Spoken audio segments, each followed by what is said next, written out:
सातव्या अवतारात एक महाराजाला जेवायला बोलिलं. काय पक्वान्न केले असतील जेवायला? तळिल्या वरिल्या एकच पक्वान. काय समर्थाच्या घरचं जेवण, देवाच्या घरचं जेवण म्हणलं काय कमी आहे तिथं? ह्या पक्वान्नाची पक्वान्नच. आता पितृपंधरवाडा आहे, 14 पदार्थ असतात. आपल्या पोरायनं चांगल्या प्रॉपर्ट्या सांभाळावा म्हणून सुनायला सांगतो. जिच्या घरी पक्ष असेल तिनं 14 पदार्थ श्रद्धेनं करी जा. जितका पांडुरंग आपल्याला प्रिय आहे, जितका काशीतला मालक आपल्याला प्रिय आहे, तितकीच पक्ष तिथी पितृतिथी तितकी प्रिय आहे. ज्या दिवशी आपल्या सासऱ्यांचं श्राद्ध असेल त्या दिवशी 14 पदार्थ नियमानं करत जा, नियमानं. तर त्या कुळातल्या लेकरावर पितृदोष पडत नसतो. अंधश्रद्धा नाही सांगत, श्रद्धा सांगतोय. मग त्या कुळातली लेकरं त्या कुळाचा झेंडा गोडच्या ठिकाणी लावत असतात. आदर करत जा आपल्या लोकावर, आपल्या पितृलोकावर. ज्यांचे जिवंत आहेत त्यांनी जिवंतपणे आदर करत जा. आणि मेल्याच्या नंतर सेवा घडत नाही याच्याकरता पितरांच्या विषयी आदर ठेवत जा, आदर ठेवत जा. 14 पदार्थ केली पाहिजे. पितराच्या दिवशी गडबड नाही केली पाहिजे. खीर कुठली पाहिजे पितराच्या दिवशी? इतक्या हुशार काय काय पांढऱ्या भातातच साखर टाकत्यानं हीच झाली खीर. त्याच्यावर 2-3 वर्षाला मला व्यक्तीबाई म्हणली, महाराज गावखरी गव्हाचं ढेलं होतं, 2 एकर पट्टीत असे गहू होत होते, ते गव्हाचं ढेलच राहिलं नाही. म्हणलं काय केलं? बब्याने इकलं. सासऱ्याला खीर म्हणली तांदळाचीच करीत होते, याच्यामुळेच इकलं. सासऱ्यानं वरून सांगितलं, आहा कटा त्याचे करीती पितर, वंशी दुराचारी पुत्र झाला. मालकांचं वाक्य, भंगिऱ्यांचं नाही. विठाला विठाला.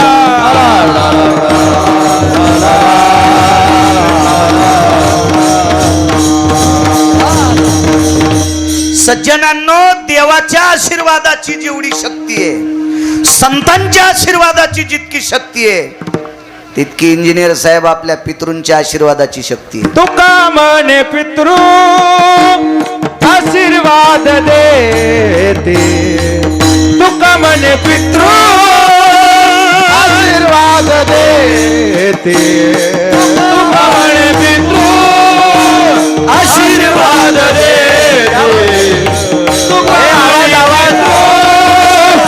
आशीर्वाद देते, तुका म्हणे पितृ आशीर्वाद देते, तुका म्हणे पितृ आशीर्वाद देते. हो तुका म्हणे पितृ आशीर्वाद देते, तुका म्हणे पितृ आशीर्वाद देते.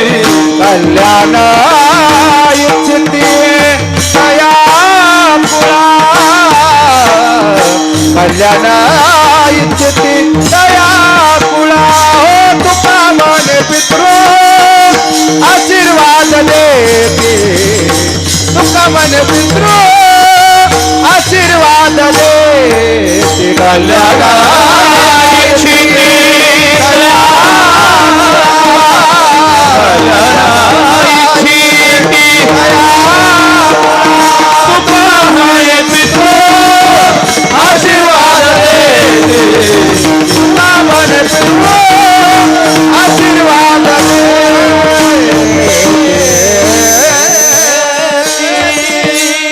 प्रभू रामचंद्रांच्या घरी पदार्थ केले. पितृपंधरवडा म्हणून इकडे आलतो. तुका म्हणे पितृ आशीर्वाद देती, कल्याण इच्छिती तया कुळा, कल्याण विच्छिती तया कुळा. कडव्यावर येतो मी पुन्हा. महाराज जेवायला बोलील ते तिथं येतो मी. पण मला कापसाला गव्हाला पाणी देताना गवत उपटायचं नाद आहे. इकडे येतो ना जर पितृपंधरवाडा आहे ना, लक्षात असलं पाहिजे. 4-2 पुस्तकं वाचिले, भंगिरे म्हणले इथं पित्र घातल्या वरच्याला भेटतेत का भडव्या?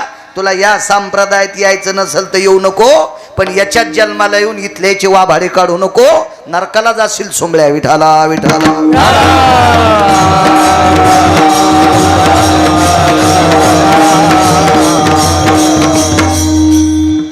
इंद्राच्या नगरीत कार्यक्रम.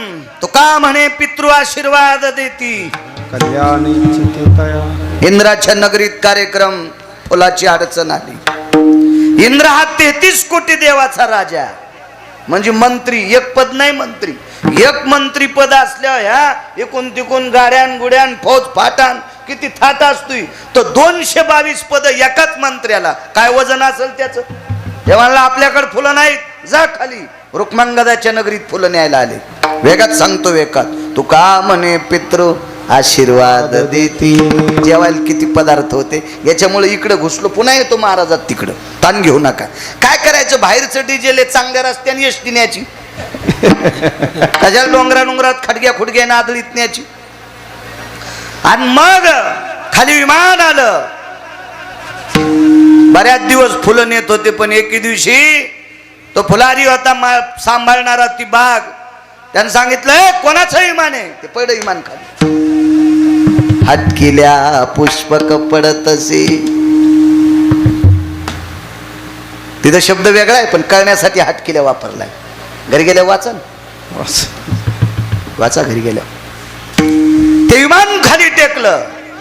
राजाला राग आला, पण इंद्राची सेवक आहेत, आनंद वाटला. आपल्या नगरीतले फुलं स्वर्गात चाललेत, अमरपुरीत चाललेत, आनंद घेऊन जा तुमचं विमान. ते म्हणले तसं जात नाही ना. मग बृहस्पती महाराजांना निरोप केला, हे विमान पेट्रोलनं उडत नाही, याला एकादशीचं पुण्य लागतंय. एकादशी त्याच्या अगोदर कोणाला माहित नव्हती. हा माहित नव्हती. कोणी शहाणपणा करायचाच नाही. नव्हती माहित. मग सांगितलं अमक्या तिथीला जो कोणी निराहारी राहिलाय त्याला पहा. तर मला असा पुरावा सापडला नाही, पण एक भागवतकार होते, फार जुनाट होते.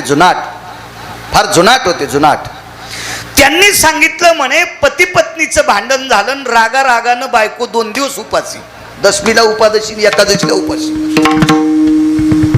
मग राजानं दौंडी पिटिली, कालच्या आणि आजच्या तिथीला कोणी उपासी आहे का, असा कोणी असेल त्याला राजाच्या दरबारात त्याचा सन्मान करण्यात येईल. कोणीच उपाशी नव्हतं. पण एक बाई म्हणली आमची सून आजचा द्वादशीचा दिवस आहे, 3 दिवस झालं तिनं पाणी पण पिलं नाही. तिला उचलून आणलं, तिच्या हातावर पाणी दिलं आणि संकल्प सोडला. तिला लवंगाव मंगळवार नव्हता, ती खारकाव बुधवार धरीत नव्हती. मग एकादशीच्या दिवशी उपासी राहिल्याचं पुण्य पाणी सोडल्याबरोबर विमान उडालं. मग रुक्मांगद राजाने एकादशीचं व्रत सुरू केलं. तुका म्हणे पितृ आशीर्वाद देती. आता पुढे बघा, रुक्मांगद राजाला ज्या वेळेला विमान येतंय, पुरीसह राजा वैकुंठी गेला. एकादशीच्या पुण्यावर वैकुंठाला नेण्यासाठी विमान आलं. पण रुक्मांगदाचा पुत्र धर्मांगद त्यानं सांगितलं बाबा मी तुमच्या पश्चात राज्य करतो. विमानात बसता बसता हातात हात दिला, सांगितलं बाळा मी आतापर्यंत निष्ठेनं व्रत केलंय, तुला आशीर्वाद देतो रे, पण हे व्रत सांभाळ. आणि रुक्मांगदानं जे राज्य केलं त्याच्या दुप्पट, हजारो पट श्रेष्ठ. आई लेकरावर जितकं प्रेम करते इतकं प्रेम धर्मांगदानं प्रजेवर केलं. आशीर्वाद कोणाचा होता? बापाचा. तुका म्हणे पितृ आशीर्वाद देती. संपत्ती टिकण्यासाठी वाडवडिलांचा आशीर्वाद लागतो. जे वाडवडील आशीर्वाद ठेवत नाहीत त्याची संपत्ती खसखशीनं भरलेलं पोतं. खसखस कळतीनं महालक्ष्म्यात अनारशाला लावली असेल ना तुम्ही, अनारशाला खसखस लाईत असते. आता बाया हुशार झाल्या, ती महाग झाल्यामुळं तिळं लावायल्यात.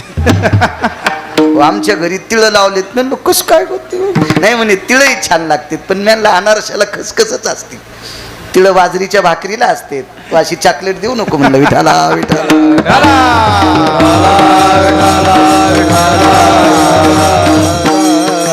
आमच्या मंडळीवर घेतल्यावर तुम्हाला हसू आलं, पण मुळीच नाही. तुम्हाला राग येईन म्हणून मी तिच्यावर घेतलं, पण तुमचंच दळायलो हे लक्षात ठेवा. तुमचं दळायलो. उगा आता इथं येऊन कशाला तुम्हाला टोले मारायचे.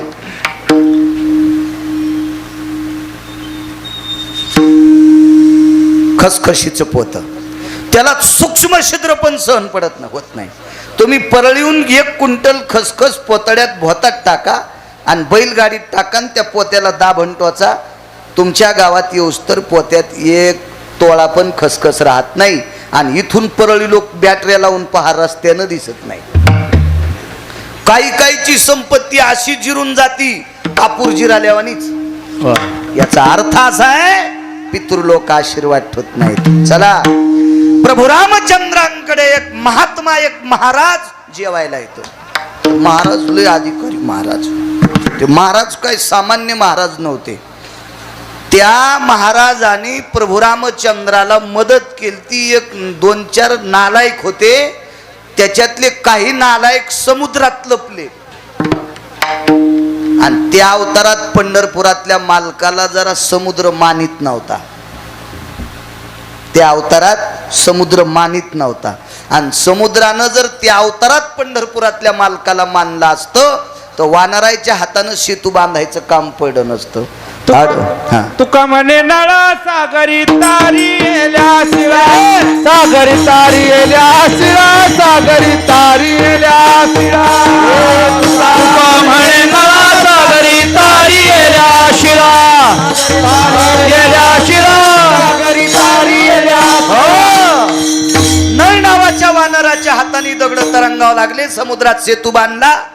जरा तरारला होता. आडवा सागर लागला, अडवा सागर लागला. मालकांचं वाक्य. आडवा समुद्र अहंकारानं प्रज्वलित झाला. त्यानं सांगितलं माझी कन्या ज्याला नीट सांभाळता येत नाही त्याला मी रस्ता देत नाही. सीता कोणाची कन्या? सीता कोण आहे? लक्ष्मी. लक्ष्मी कोणाची कन्या? समुद्राची. मग राम कोण? समुद्राची. देवा जावाई. मग माझी कन्या निशाचरानं नेऊस्तरी याला सांभाळता येत नाही, याला रस्ता देत नाही. सागर थोडासा याच्यात आलता आणि त्या सागरानं नालायक माणसाला मदत केली आणि त्यानं तळाशी त्या मालकाला ठेवलं. पण त्या समुद्राला माहीतच नव्हतं की या प्रांतात महाराज किती अधिकारी आहेत. या भारत देशातले महाराज इतके अधिकारी आहेत. तुम्ही भांगाऱ्याच्या नादी लाग जाऊ नका. पाया पडतो तुमच्या बुटा सगट, चपला सगट पाया पडतो. तुम्ही तुमच्या भंगाऱ्याच्या नादी लागत जाऊ नका. चांगल्या महाराजांचं ऐक जा, चांगल्या महाराजांचं ऐक जा. या देशाला अधर्यू लाभलेली संत आहेत, फार मोठी मोठी संत आहेत. चांगल्यांचं ऐक जा. किती मोठे महाराज या देशामध्ये. प्रभू रामचंद्रांनी डोक्याला हात लावला त्याला मारण्यासाठी. महाराजांनी विचारलं झालं काय? काय नाही म्हणले, हे बदमाश समुद्रात गेलाय, ताण घेऊ नका. समुद्रच कोरडा करतो, समुद्रच कोरडा करतो. उपरनं भेजून नाही पिळला. एकाच मने माझा पिता जयाने प्राशिला, मनोनी मी बहुभीते गया साधू कुळाला. पुरावा शपक या गाथ्यातला नाही, कारण नंतर कोणी कार्य करू नये त्याच्याकरता आपली वकालत जवळच करायची. वकिलाचाच कार्यक्रम आहे पुन्हा आजचा. वकील यजमान येत आपली वकालत जागच्या जागा. शपक पुरा पण पुरावा गोड आहे. एकाच मने माझा पिता जयाने प्राशिला. एका घोटात माझ्या बाबाला पिऊन टाकलंय. कोण म्हणती माहितीये? लक्ष्मी सरस्वतीला. एका घोटात अख्खा सागर पिऊन टाकला. तर आमचा पाहुणा म्हणला आमचा मुलगा 9 सागर पितो. 40 एकरातली गुंठा ठुली नाही त्याच्या पोरानं. 9 सागर पित होता ना तो. 9 सागर एका घोटात समुद्र पिऊन टाकला. कोरडा फट समुद्र केला. पैडण उघड मग बाण हाणला. हे मस्ताडेलं मारलं. तर प्रभू रामचंद्राने विचार केला ह्या महाराजाला दक्षिणा द्यावा, तर ते काय दक्षिणाव कीर्तन करीत नव्हते, ते काय पैसे घेत नव्हते ना. मग उतराई कसं व्हावं? महाराज आमच्याकडे जेवायला या. येतो म्हणे उद्या. घरी गेले ना आईला नवल सांगायलो. नवल घरी गेले ना आईला सांगितलं आई उद्या महाराज जेवायला. कोणते महाराज? महर्षी अगस्ती. अगस्ती ऋषी. अगस्तींच्या पत्नीचं जरा चरित्र वाची जा. अगस्तीच्या पत्नीचं चरित्र जी बाई वाचील ती नवऱ्याला कधीच शिवी देणार नाही. तुकोबारायच्या धर्मपत्नीचं चरित्र जी वाचील ती नवऱ्याला कधीच शिवी देणार नाही. महाराज जेवल्याशिवाय बाई पाण्याचा थेंब पेत नव्हत्या. म्हणून महाराज कोण्या डोंगरावर गेलेत रस्ता विटेवरचा मालक सांगत होता. त्या बाईचं नाव जिजाबाई. आणि महर्षी अगस्तीची पत्नी कोण्यात देवाच्या पाय पडत नव्हती, ती नवऱ्याच्या 3दा पडत होती. महाराज दिसला की पाया पडत्यात आणि नवऱ्याला म्हणतात बाई हो चंडाळा आला. अशी बाई ज्या गावात आहे त्या गावात पाऊस नीट पडत नाही. हा काय कामाचं नाही माझ्या माईनं. मालकाची उपासना करायची, मालकाची सेवा करायची, त्याच्यापेक्षा दैवत दुसरं मोठं कुठलं नाही. एका घोटात समुद्र पेला, बोलीला घरी जेवायला. काय स्वयंपाक होता इथपर्यंत आलतो ना. काय जेवले महाराज. त्याला शुगर नव्हती, त्याला ऍसिडिटी नव्हती. असे जेवले महाराज, असे जेवले, भरगच्च जेवले. रामजी पाणी आणा ना. पाणी मागितल्याबरोबर राम प्रभूला घाम आला. पाणी तर नाही देता आलं, पण अंगातला पाणी घामावाट बाहेर पडलं. महाराज पाणी हो म्हणले, जेवल्यावर पाणी लागन. हात धुहाला देतोत म्हणले, पण प्याला नाही देत. प्रभू रामचंद्र म्हणले हा हस्त प्रक्षालन हितार्थायाम मुखशुद्धीर भयो जाये. हात धुण्याकरता पाणी देतो पण पिण्यासाठी देत नाही.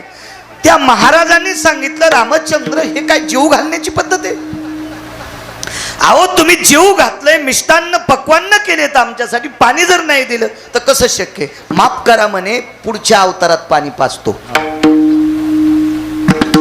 या अवतारात जेवण करा आणि पुढच्या अवतारात पाणी पाजतो. नवल सांगतोय, नवल नवल. मग प्रभू रामचंद्र पुढच्या अवतारात द्वारकाधीश भगवान श्रीकृष्ण परमात्मा. वय थोडंसं मोजकच आहे, फारसं काही वय नाही. वय किती होतं सांगू तुम्हाला. 11 वर्षाच्या आतलं. कारण मागच्या अवतारात पाण्याचं दिलेलं वचन, राहिलेलं कर्ज पुढच्या अवतारात पाणी पाजून पूर्ण केलं. ते गोकुळात असताना केलं. आणि गोकुळात द्वारकाधीश श्रीकृष्ण परमात्मा 11 वर्ष 53 दिवसच राहिले.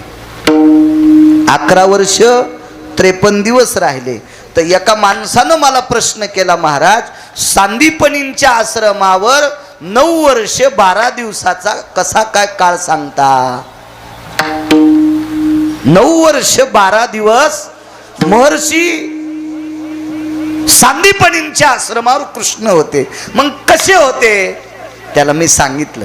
घरी आलता तो, मग सांगता आलं. आता कीर्तनात तितकं इकून तिकून फिरायचं म्हणजे बैल 2 आणि जमीन 300 एकर कशी पाळी घालणं होईल. विठाला विठाला विठाला.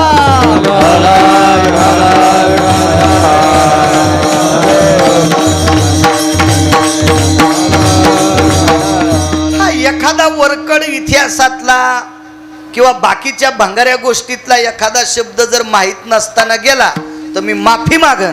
पण पुराणाच्या बाबतीत जितकं माहिती आहे तितकंच बकबक करीन. विठाला विठाला विठाला.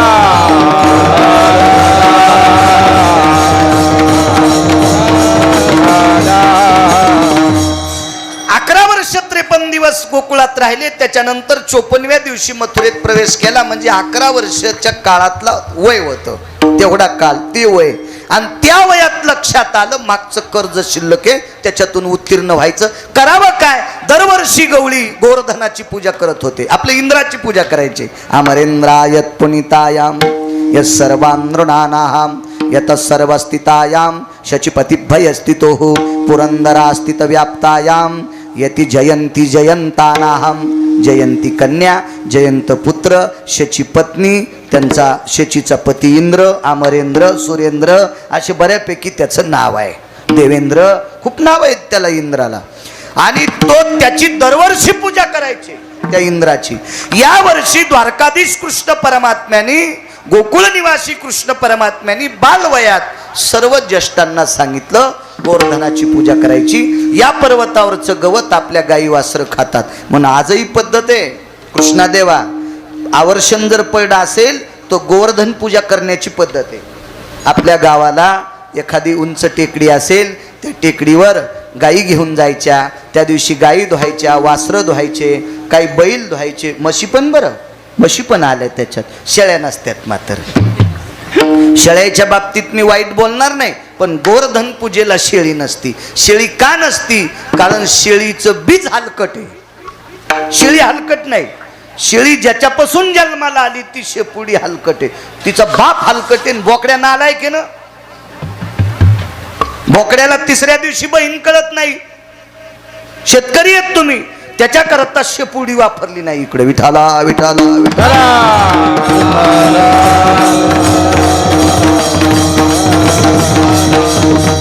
बघा वसू बारस असती आता दीपावळीतली. वसू बारस, वसू अष्टमी असती. वसू अष्टमी आहे ती केव्हा येते सांगताय देवप्पा तुम्ही नका सांगू. हा किती कीर्तन ऐकल्यावर सुधरायचं. नुसते आमचे लोक गाई पाळावर का, गाई पाळावर का. वसू अष्टमीच्या दिवशी तू यायचं एखादी चित्रातली तरी गाय का सुमळ्या. वसू अष्टमीच्या दिवशी ज्याच्या घरी गाय त्याच कीर्तनकाराने गायीवर बोलायचे. वसुबारशीवर बोलत असताना त्या कीर्तनकाराकडे एकतरी गाय असावी, त्यानं वसुबारशीवर बोलावा. अन्यथा त्यानं बोलणं उसाला आलेली कणस. नाना उसाची कणसे. हा पुढचं तुम्ही म्हणा विठाला विठाला विठाला.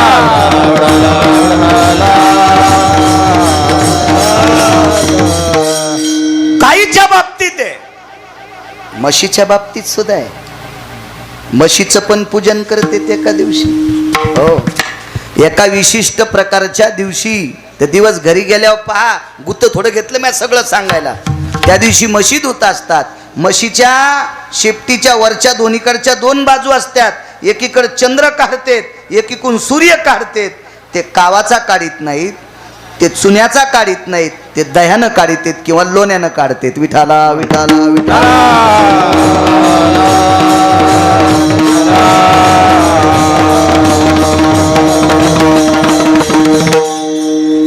आणि त्या दिवशी गोवर्धन नसल पर्वत चिखलाचा गोवर्धन करत होते. आजही भागवतात करतात. त्याच्यावर विशिष्ट प्रकारच्या वनस्पतीची पानं रोवतात, फांद्या रोवतात, त्याची पूजा करतात. आणि तो निष्ठेनं जर केला, दही भाताचा नैवेद्य असेल, लोण्याचा नैवेद्य असेल, तर तिसऱ्या दिवशी पाऊस पडत असतो. तो गोवर्धन पूजा करणारा निष्ठावंत वारकरी असावा. हा अशी निष्ठावंत लोक लागतील बरं का. निष्ठावंत या संप्रदायात फार नाही. आणि आजही निष्ठावंत लोकांवर संप्रदाय, आमच्यासारख्या भंगाऱ्यावर नाही. विठाला विठाला विठाला.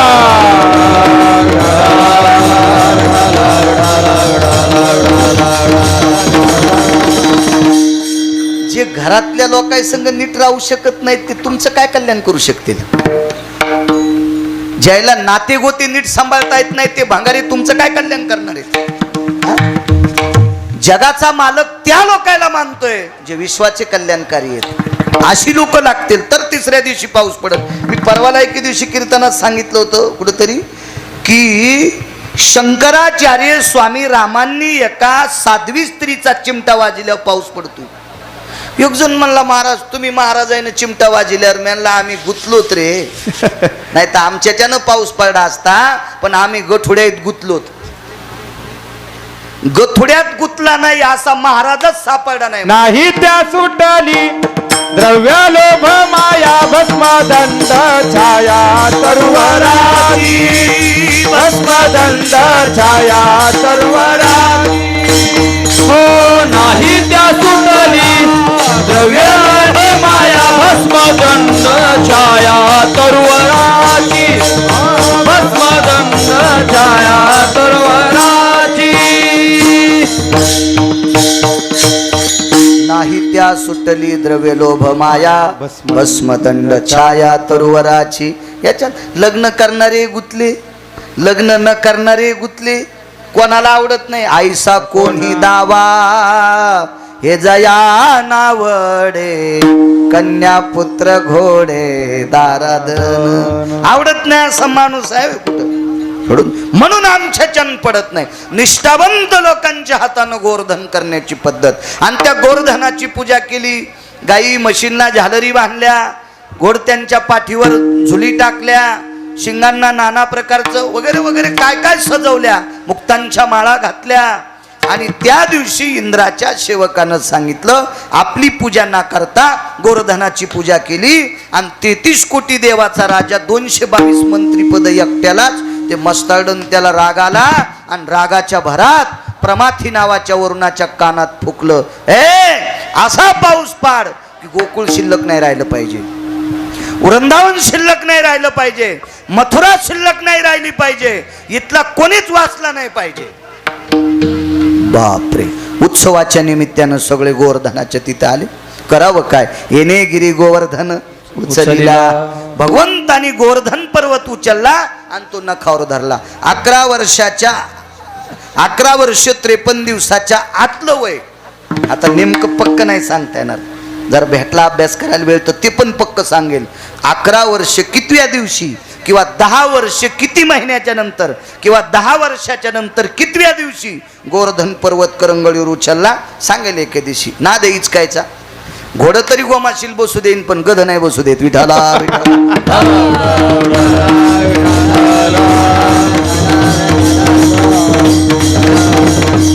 कारण गध्याला लोळता येतं, लोळून लोळून का होत नाही, पण गोमाशी मारितच. मी कुठे लोळन पण गौशीनच पुरावा. विठाला जाऊ द्या, मी गध जरी असलो तरी पुराणातलं इतकं मात्र खरंय. विठाला विठाला विठाला. आणि मग इंद्राल रागाला प्रमाथी नावाच्या वरुणाला सांगितलं पाऊस पाडा. कसा पाऊस पाडा? मुसळधार नाही. सांगणारे कुठं आखली असतं. काय पाऊस पडला म्हणले आमच्याकडं, काय पाऊस पडला आमच्याकडं. मोटरसायकलच्या इंना खालची माती. टाइम संपला का आपला? किती आहे का नाही? संपत आला आहे का नाही? एवढा पुरावा सांगून जे इठ्ठल करू काय ताण. वेळेत वेळेत वेळेत असलं पाहिजे, उगत ताण नाही. पुढचा जीव घालायला आहे म्हणजे पोटभर जेवा पण उलटूच तर जेवू नये. असं असतं. एखाद्यानं बैल दिले दुपारा ठेपात नाही केला, दुसऱ्याचे बैल म्हणून ठेपात नाही ना, दिवस मारूस तर उभाटे हाणले, दुसऱ्या दिवशी बैल चलत नत. ते मालक म्हणला मरूस तर माझ्या बैलाकडे पाहू नको रे तू. असं नसतं ते का नाही. माणसं ऐकायलीत म्हणून असं असतं का कुठं काही बी नाही. आपल्या वेळेत कीर्तन सोडायचं. असो मुसळधार पाऊस नाही, शिळा वर्षल्या धारी मेघ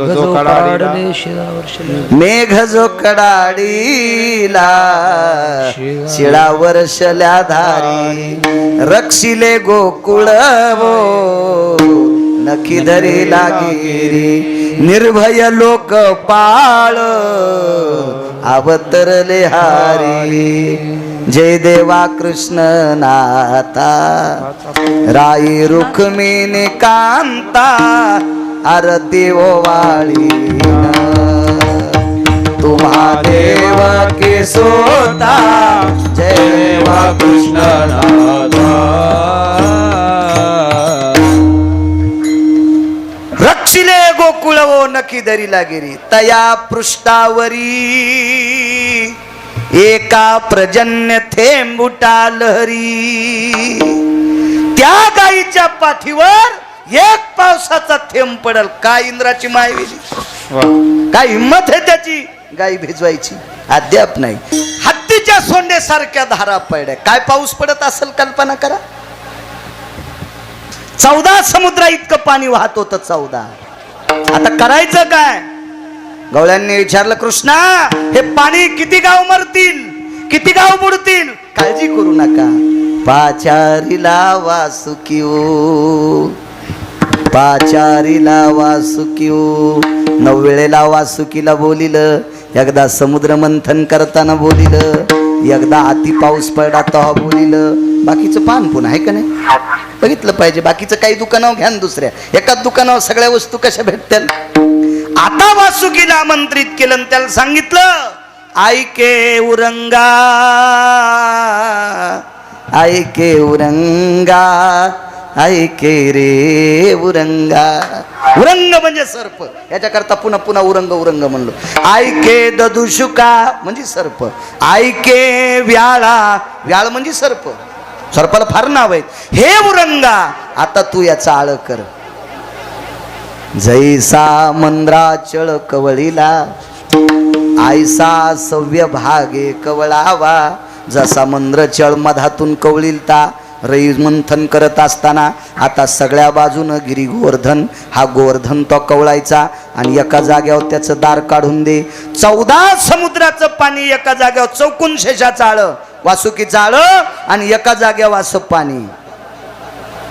ते पाणी 14 समुद्रा इतकं पडत होतं आणि आवाज दिला, महाराज या, 7व्या अवतारात जीव घातलं होतं, आता पाणी प्या.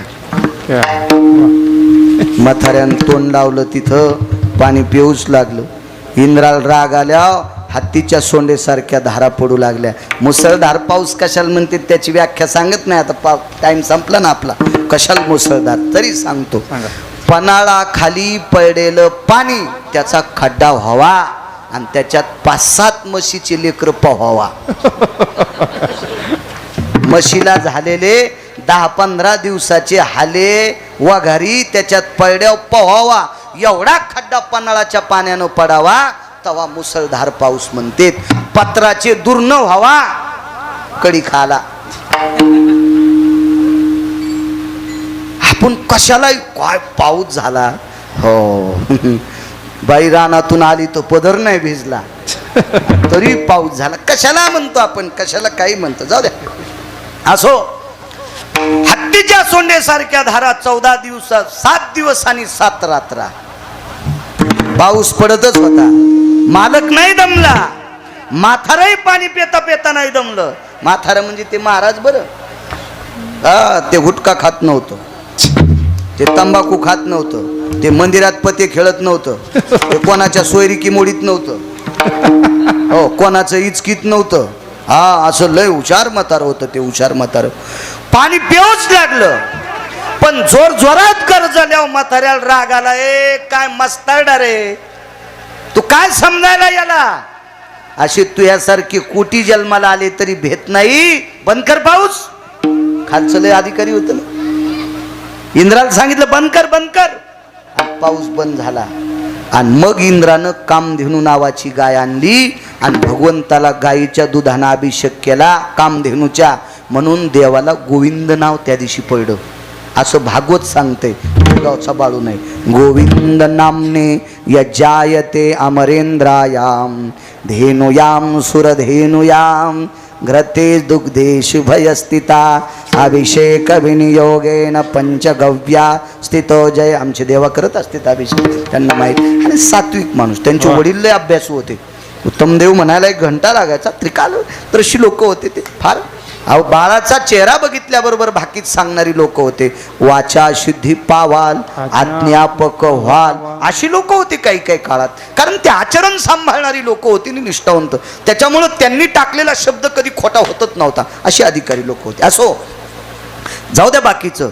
मागच्या अवतारात पाणी जीव घातलं आणि 8व्या अवतारात पाण्याची तृप्तता केली. नवल केवडे केवडे, नवल केवडे केवडे, नवल केवडे केवडे,